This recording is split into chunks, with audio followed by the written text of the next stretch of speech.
اعوذ باللہ من الشیطان الرجیم، بسم اللہ الرحمن الرحیم۔ معزز ناظرین سامعین، السلام علیکم۔ قرآن ایک ایسی کتاب ہے جسے نہ تو تاریخی کتاب کہا جا سکتا ہے، نہ سائنس کی کتاب کہا جا سکتا ہے۔ اس میں ہر ایک مضمون کی ابتدا موجود ہے۔ قرآن کا ایک لفظ ایک پورا نظام، پورا سسٹم ہے، لیکن اس کے ساتھ ساتھ یہ لوگوں کا تختہ مشق بھی بنتا ہے۔ ہر کوئی خود سے اس کے اپنے معنی نکالنے شروع کر دیتا ہے۔ جیسا کہ میں نے پہلے کسی ویڈیو میں کہا تھا کہ اس کے مسائل کو سمجھنے کے لیے پہلے تو گرامر کے اصولوں کو لینا ہوگا، اور اس کے بعد جو اہل زبان ہیں، عربی بولنے والے ہیں، ان کے محاورے کو لینا ہوگا، اور جو مطالب انہوں نے وضع کیے ہیں ان کو لینا ہوگا۔ اگر ہم ان کو چھوڑ دیں گے تو ہم اصل سے بہت دور جا پڑیں گے۔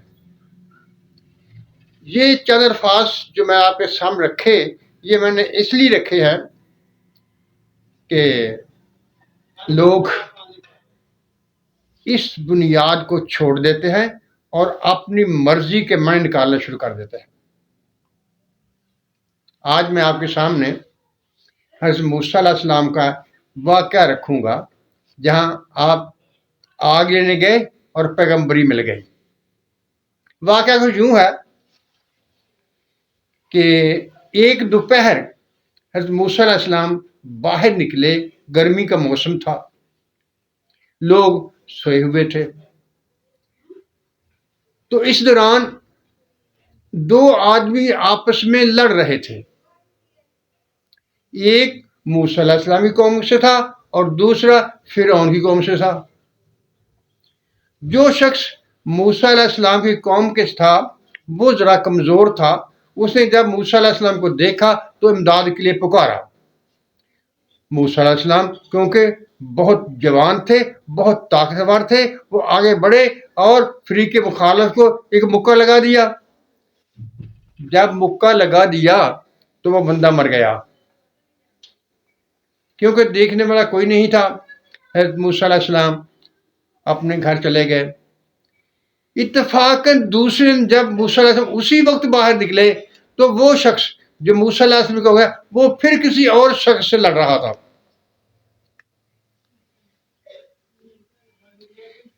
جب وہ شخص اس سے لڑ رہا تھا تو اس نے پھر موسیٰ علیہ السلام سے امداد کی درخواست کی، تو موسیٰ علیہ السلام اس پر ناراض ہوئے کہ تو خود ہر روز کسی نہ کسی لڑتا جھگڑتا رہتا ہے اور امداد کے لیے طلب کرتا ہے، اور غصے سے اس اپنی قوم کا جو فرد تھا وہ اس کی طرف بڑھے۔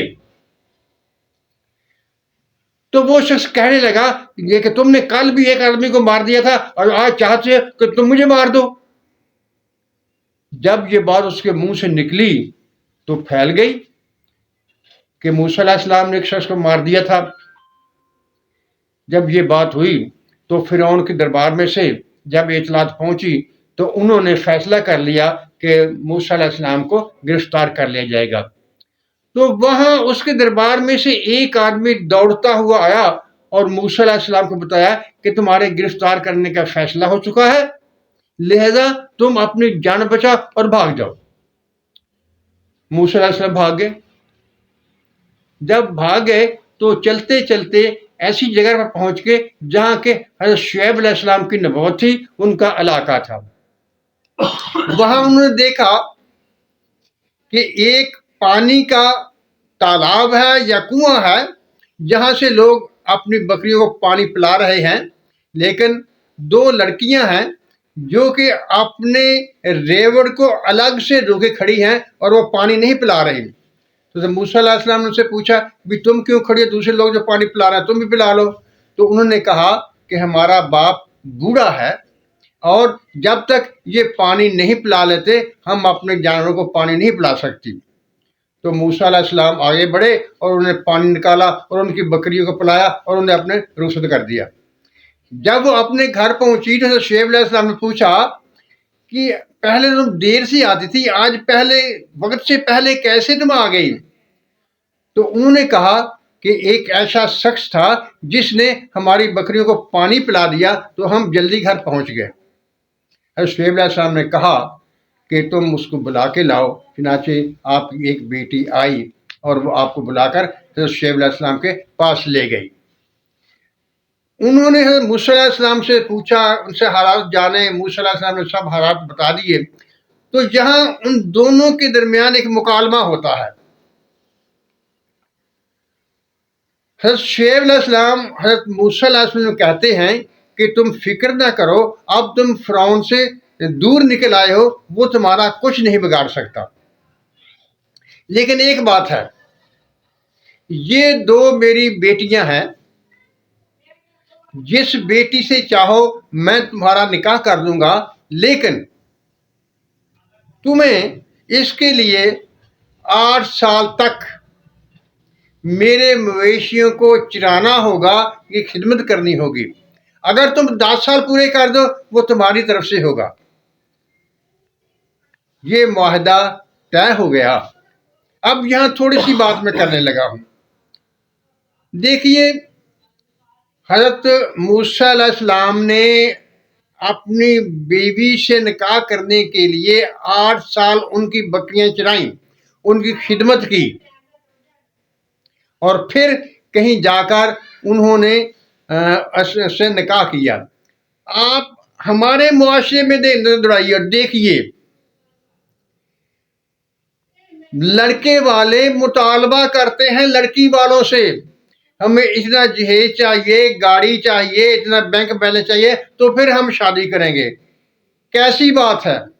الٹ ہو گیا صاحبہ کچھ۔ اور یہاں مثال دی جاتی ہے کہ حضرت علی رضی اللہ تعالیٰ عنہ کو جب ان کا نکاح ہوا حضرت فاطمہ رضی اللہ تعالیٰ عنہ سے، تو حضور نے ان کو جہیز دیا تھا۔ یہ بات بھی غلط ہے۔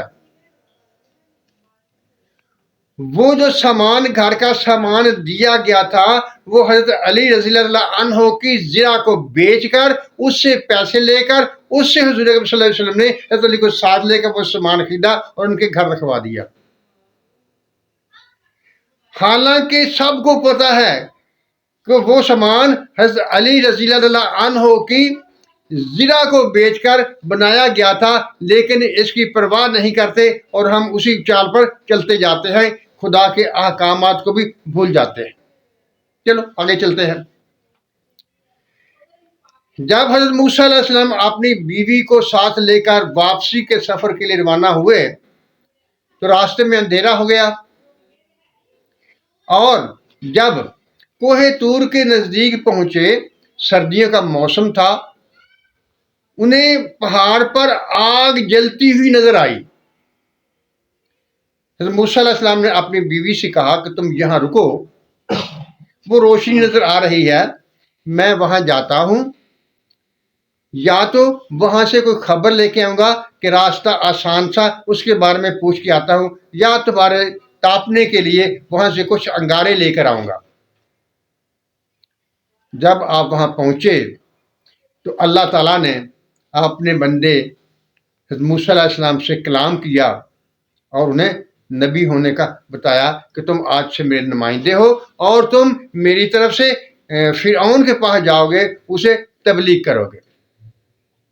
آگے لمبی بات ہے، لیکن جیسا کہ آپ نے تھمبنیل میں دیکھا، جس پر میں نے لکھا تھا کہ موسیٰ علیہ السلام قتل کیا اور نبوت کے حقدار ٹھہرے۔ اللہ تعالیٰ اپنی حکمتیں ہیں، اپنا اس کا طریقہ کار ہے، اور وہ ہر لحاظ سے مکمل ہی ہوتا ہے۔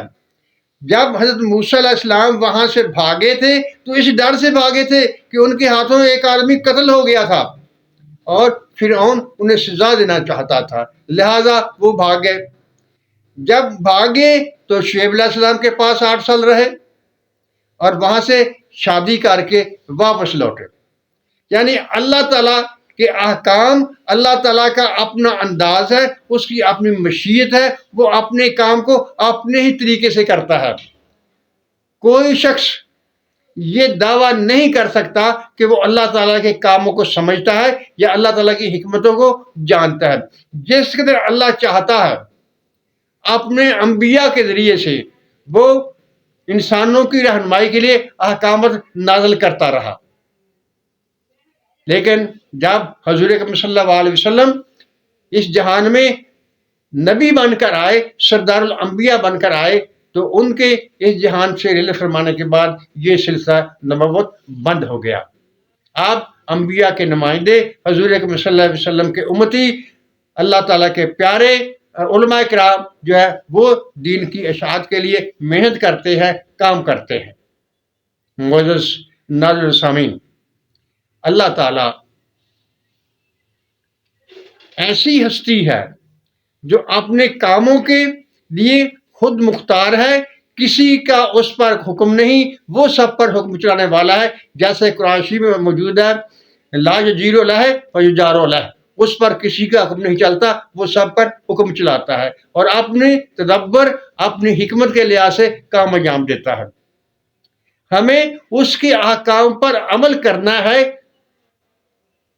چونکہ چنانچے میں نہیں پڑنا۔ اگر ہم چونکہ چنانچے میں پڑیں گے تو ہم اپنی راہ سے، صراط مستقیم سے بہت دور جا پڑیں گے۔ آج کا دور ہے، لوگ ہمارے ذہنوں میں یہی چونکہ چنانچہ مگر کے حساب سے تشکیک پیدا کرتے ہیں، شک پیدا کرتے ہیں، جس سے ہمارے لیے بچنا بہت ضروری ہے۔ اس کا واحد راستہ قرآن سے چمٹنا ہے۔ اگر ہم قرآن سے چمٹے رہیں گے تو ہم صراط مستقیم قائم رہیں گے، اپنی راہ سے الگ نہیں ہوں گے۔ اللہ تعالیٰ ہم سب پر اپنی رحمت نازل کرے، ہمیں سچ بولنے، سچ سننے اور سچ پر قائم رہنے کی توفیق عطا فرمائے۔ آمین۔ اللہ حافظ۔